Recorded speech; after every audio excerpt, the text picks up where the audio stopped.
ിലേക്ക് പോയാലേ ഒക്കുകയുള്ളൂ. ഇപ്പോഴേ ചിന്തിച്ചാൽ മതി. ഈ മിലിറ്റന്റ് മെന്റാലിറ്റി എന്നിലുള്ളപ്പോ, മിലിറ്റന്റ് ആക്ടിവിറ്റി എന്നിലുള്ളപ്പോ ഞാൻ ചിന്തിച്ചാൽ മതി, ദൈവമേ എന്റെ മുമ്പിൽ ഒരു സ്റ്റേറ്റ്സ്മാൻഷിപ്പ് ഉണ്ട്, എന്റെ മുമ്പിൽ ഒരു റിനൗൺസിയേഷൻ ഉണ്ട്. ഇത് ചിന്തിച്ചാൽ മതി. അങ്ങനെ ചിന്തിക്കുന്നവരൊക്കെ നന്മയിലേക്ക് ജീവിക്കുവാൻ കഴിയും. ഫറവോയോട് പറയുക, എന്റെ പരദേശവാസത്തിന്റെ കാലം 130 സംവത്സരം. നോക്കുക പ്രിയപ്പെട്ടവരെ, മിടുക്കനായ ഒരു മനുഷ്യന്റെ അവസ്ഥാന്തരങ്ങൾ, മിടുക്കനായ എന്തും നേടിയെടുക്കാം എന്ന് ചിന്തിച്ച മനുഷ്യന്റെ അവസ്ഥാന്തരങ്ങൾ യാക്കോബ് മനസ്സിലാക്കുകയാണ്. ഞാൻ ആരുമല്ല, ഞാൻ ഒന്നുമല്ല എന്നുള്ളത്. കുടുംബത്തിൽ ഇത് മനസ്സിലാക്കിയാലേ ജീവിക്കാൻ ഒക്കുകയുള്ളൂ. നമ്മളൊക്കെ എത്ര റിന്യൂവൽ ഉണ്ടാക്കിയാലും നമ്മുടെ ഈഗോ മാറാത്തിടത്തോളം കാലം നമ്മുടെ കുടുംബങ്ങൾ നന്നാവില്ല.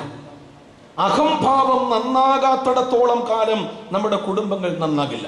അതുകൊണ്ടാണ് ഞാൻ പറഞ്ഞത്, സഭ ആഗ്രഹിക്കുന്നത് സുവോഗോവായി മാറുക എന്നുള്ളതാണ്, യോക്കായി നുകമായി മാറുക എന്നുള്ളതാണ്. ഭാര്യയുടെയും ഭർത്താവിന്റെയും കഴുത്തിൽ നുകം വെച്ചിരിക്കുകയാണ്. ഒരുപോലെ ചിന്തിക്കാൻ, ഒരാൾ അല്പം അപ്ഗ്രേഡ് ആകാനല്ല, ഒരാളൊപ്പം താഴേക്ക് പോകാനല്ല, ഒരുപോലെ ചിന്തിക്കാൻ, ഒരുപോലെ പ്രാർത്ഥിക്കാൻ, ഒരുപോലെ പ്രവർത്തിക്കുവാൻ സഭ ആഗ്രഹിക്കുകയാണ്. ഇവിടെ യാക്കോബിലെ അഹമൊക്കെ മാറുകയാണ്. അഹം മാറുമ്പോ എന്താ ഉണ്ടാകുന്നത്? യാക്കോബ് പറയുന്നു, ഞാൻ നിന്റെ മുഖം കാണുന്നത് ദൈവത്തെ കാണുന്നത് പോലെ. പ്രിയപ്പെട്ടവരെ, ഞാൻ ദൈവത്തെ കണ്ടാൽ മാത്രം പോരാ, ഞാൻ കാണുന്നവരിലും ദൈവത്തിന്റെ മുഖം കാണണം. ഇതാ നമ്മുടെ കുഴപ്പം. നമ്മൾ 7 നേരം അല്ല എപ്പോഴും പ്രാർത്ഥിക്കും, ഒരു കുഴപ്പമില്ല. പ്രാർത്ഥനയ്ക്കാണോ കുഴപ്പം? കുത്താനാണോ പ്രശ്നം? നമസ്കരിക്കാനാണോ പ്രശ്നം? കുമ്പിടാനാണോ പ്രശ്നം? കുർബാന ചൊല്ലാനും അനുഭവിക്കുവാനാണോ പ്രശ്നം? നമ്മളൊക്കെ ദൈവത്തെ കാണുന്നുണ്ട്. എന്നാൽ ദൈവത്തെ കാണുന്ന കണ്ണുകൊണ്ട് മറ്റുള്ളവനെ കാണുവാൻ സാധിക്കുക, ഇതാണ് ഒരു റിന്യൂവൽ എന്ന് പറയുന്നത്, നവീകരണം എന്ന് പറയുന്നത്. യാക്കോബ് അതുവരെയും ഏശാവിനെ കണ്ടിട്ടില്ല ഈ കണ്ണുകൊണ്ട്. യാക്കോബ് ഏശാവിനെ ദൈവത്തെ കാണുന്നത് പോലെ കാണാൻ തുടങ്ങുകയാണ്. അതുകൊണ്ട് ദൈവത്തെ കാണുന്നവരൊക്കെ ചുറ്റുപാടുമുള്ളവരിൽ ദൈവത്തെ കാണണം. എന്നെ കാണുന്ന എൻ്റെ മക്കള് പറയണം, അപ്പായിൽ ഞാൻ ദൈവത്തെ കാണുന്നുവെന്നത്. പറഞ്ഞില്ലെങ്കിലും ആ ബോധ്യം അവർക്കുണ്ടായാൽ മതി. ഒരുപക്ഷെ ഞാൻ ഈ പറയുന്ന വാക്കുകൾ അല്പം തെറ്റിദ്ധാരണക്കിടയാകും എന്നെനിക്കറിയാം. അതായത് അച്ഛനെ കാണുന്ന അച്ഛൻ്റെ പിള്ളേര് എങ്ങനെ നോക്കണം? ഭയത്തോടെ, പരവശതയോടെ, ഞെട്ടലോടെ, നെടുവീർപ്പോടെ. ചില അപ്പന്മാരങ്ങനെ വീട്ടിൽ വന്നു കഴിഞ്ഞാൽ മക്കള് ഭയത്തോടെ കാണണം. പള്ളിയിൽ ചെന്ന് കഴിഞ്ഞാൽ മക്കൾക്ക് സ്വാതന്ത്ര്യമില്ല, വീട്ടിൽ വന്നാൽ മക്കൾക്ക് സ്വാതന്ത്ര്യമില്ല, വെളിയിലിറങ്ങിയാൽ മക്കൾക്ക് സ്വാതന്ത്ര്യം. എന്ന് വെച്ചാൽ അവരെ തുറന്നു വിടണം എന്നുള്ളതല്ല, ഭയത്തോടും വിറയലും കൂടെ എൻ്റെ മക്കൾ എന്നെ നോക്കണം. ഈ ഒരു ധാരണ നമുക്കുണ്ട്. കാരണം ദൈവത്തിന്റെ ക്വാളിറ്റിയായി നമ്മൾ ആട്രിബ്യൂട്ട് ചെയ്യുന്നത് എന്തൊക്കെയാ? ഈ ഭയവും വിറയലുമാണ്. പറയുന്നതിൽ ക്ഷമിക്കണം കേട്ടോ. വേദപുസ്തകത്തിൽ ദൈവത്തിന്റെ തനതായ സ്വഭാവവുമുണ്ട്, ആട്രിബ്യൂട്ട് ചെയ്ത സ്വഭാവമുണ്ട്. ഈ 2 സ്വഭാവങ്ങളുടെ സങ്കലനമാണ് വേദപുസ്തകത്തിലെ ദൈവത്തിന്റെ സ്വഭാവം. നമ്മളിൽ പലരും, അല്ലെങ്കിൽ വേദപുസ്തക രചയിതാക്കൾ, ദൈവത്തിന് ആട്രിബ്യൂട്ട് ചെയ്ത സ്വഭാവമുണ്ട്, ദൈവത്തിന്റെ സ്വകീയമായ സ്വഭാവമുണ്ട്. നമ്മൾ പറയും പഴയ നിയമത്തിലെ ദൈവം, ദ റാത്ത് ഓഫ് ഗോഡ്, ദൈവത്തിന്റെ കോപം, ദൈവം ഭയങ്കരനാണ് എന്ന് പറയും.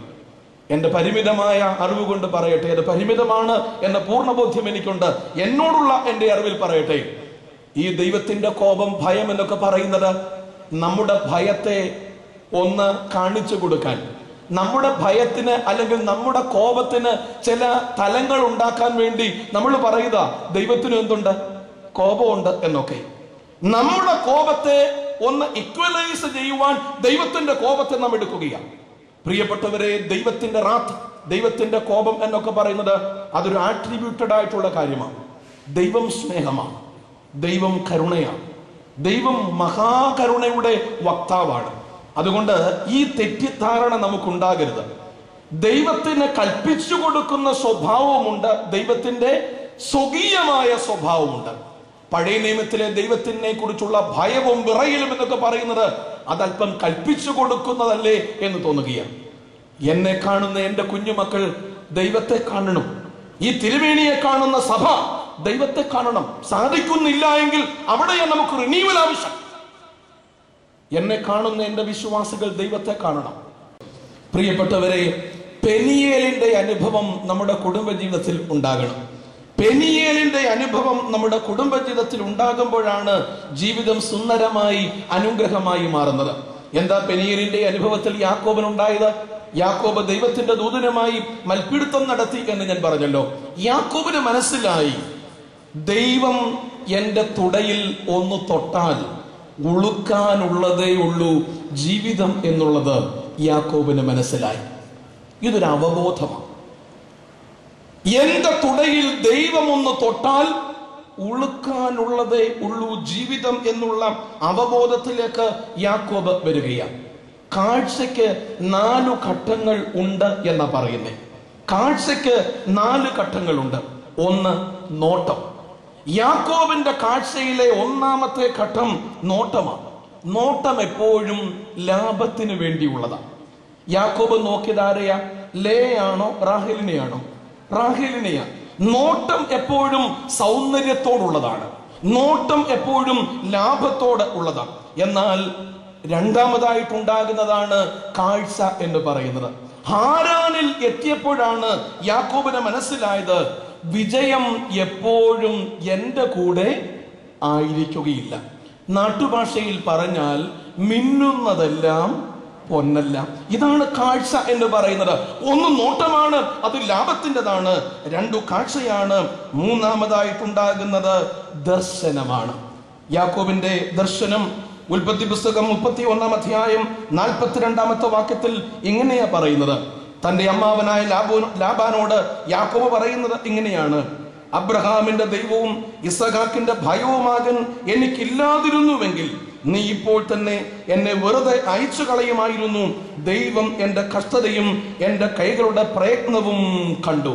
ഞാൻ പറഞ്ഞല്ലോ പ്രിയപ്പെട്ടവരെ, നോട്ടം എന്ന് പറയുന്നത് ലാഭത്തിൻ്റെതാണ്, അത് ആർജിക്കാനുള്ളതാ.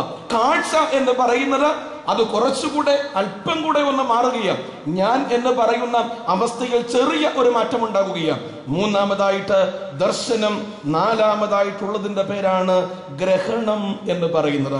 ഉൽപ്പത്തി പുസ്തകം 32-ാം അധ്യായം 30-ാമത്തെ വാക്യം യാക്കോബ് ഇങ്ങനെ പറയുന്നത്: ദൈവത്തെ മുഖാമുഖമായി കണ്ടിട്ടും എനിക്ക് ജീവഹാനി വന്നില്ല. ദൈവത്തെ ഞാൻ മുഖാമുഖമായി കണ്ടു. നമ്മുടെ കാഴ്ചയ്ക്കും ഈ 4 മേഖലകൾ. ഒരുപക്ഷെ നാം കല്യാണം കഴിച്ചത് ഒരു നോട്ടം കൊണ്ടാണ്, അല്ലേ? നോട്ടത്തില്ല എന്തായത്? നാം ഒക്കെ വീണുപോയത്. ജീവിതത്തിൽ നോട്ടത്തിന്റെ വീഴ്ച നല്ലതാണ്. നോട്ടത്തിൽ വീണു പോകണം. പക്ഷേ നോട്ടം കൊണ്ട് നിർത്തരുത്. നോട്ടം എന്താകണം? കാഴ്ചയാകണം. കാഴ്ച എന്താകണം? ദർശനമാകണം. ദർശനം എന്താകണം? ഗ്രഹണമാകണം. അതുകൊണ്ടാണ് ഏലി ഭാര്യയോട് പറയുന്നത്, ഞാൻ നിനക്ക് എത്രയോ മക്കളെക്കാൾ നല്ലതാണ്. നമുക്ക് പറയാൻ സാധിക്കുന്നുണ്ടോ? നമ്മുടെ കുടുംബജീവിതത്തിൽ നമ്മളിപ്പോഴും നോട്ടത്തിൽ ഇരിക്കുകയാണ്.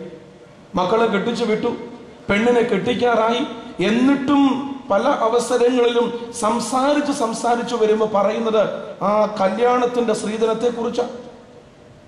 കല്യാണത്തിന്റെ അന്ന് പെണ്ണിന്റെ വീട്ടിൽ ചെന്നപ്പോ അപ്പച്ചന്റെ പെരുമാറ്റത്തെ കുറിച്ചാണ്. വിവാഹത്തിൽ പ്രീമാരിറ്റൽ കൗൺസിലിങ്ങിന് വരുന്ന കുഞ്ഞുങ്ങളോട് ഞാൻ പറയാറുണ്ട്, നിങ്ങൾ കല്യാണ ജീവിതത്തിൽ ഇഷ്ടം പോലെ വഴക്കിട്ടോണം, നല്ലതായിട്ട് അടിയിട്ടോണം. അടിയിട്ടാലേ അടിക്കപ്പുറമായ ഒരു സ്നേഹം ഉണ്ടാകുകയുള്ളൂ. ഞാൻ വിവാഹിതനാണ് എന്നതുകൊണ്ട് കുറച്ചുകൂടെ പ്രായോഗികമായിട്ടാണ് ഞാൻ പറയുന്നത്.